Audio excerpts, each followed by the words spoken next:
Mousepe and Annihilate have been a common pair since the release of Scarlet and Violet. The ability to have a 200 base power stab ghost move on a bulky Pokemon is good in and of itself, but being able to use it on turn 1 made it busted. For all of you who are unfamiliar with Mausape, I'll give a quick summary.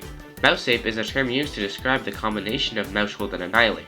In this combo, Mausape can use Beat Up on Annihilate to cause Rage Fist to reach insane levels of power. Mausape is one of two common pairings in the early days of Scarlet and Violet, the other being Indeedee and Armarouge. Both of these pairings are hyper-offensive, while later in future formats it seemed that bulky balance-type teams were the better picks.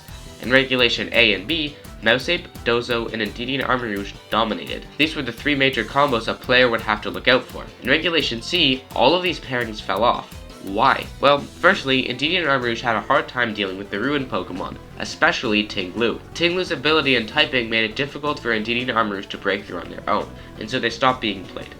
Dondozo usage returned when Pokemon like Iron Hands and Fluttermane were introduced in Regulation B. The strategy with Dondozo was essentially to knock out the opponent's Haze user, which was usually Murkrow. As the metagame adapted in Regulation C, players started using Haze Palafin. Not only this, but the rise in Palance meant that Palafin was everywhere, meaning Dondozo just wasn't an optimal strategy anymore. Finally, Mausape and Annihilate. Mausape has never had a particularly good matchup into Indeedee and Armarouge, meaning that you have to have a Pokemon that can deal with it. But before the Ruins, there was no definitive answer. Luckily, many good Pokemon like Goldengo had better matchups into Indeedee and Armarouge. In Regulation C, Shenpao also ran Ice Spinner, a move that breaks terrain, leading Indeedee and Armarouge to fall off even more. The downfall of Indeedee and Armarouge led to the rise in Mausape.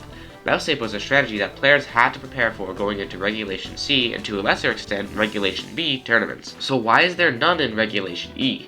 Well, quite frankly, Mausape just can't keep up. What do Dondozo, Indeedee and Armarouge, and Mausape have in common? The fact that they rely on very offensive strategies. Dondozo buffs all of its stats, leading to insane damage output. Indeedee and Armarouge buffs Armarouge move expanding force, and Mausape boosts Annihilape's Rage Fist. But now, overpowered offensive Pokemon aren't something special. In a format ruled by Ogerpon, Roaring Moon, and Fluttermane, Okos aren't rare. If you tried to use Mausape and Annihilate, Ogerpon could just follow me and redirect the beat up. If you tried to bulk up, Tornadus could just Bleak Windstorm. My point is that Mausape and Annihilate have potential, but it's hard for competitive players to justify using them when other options like Ogerpon exist. Thank you all for watching.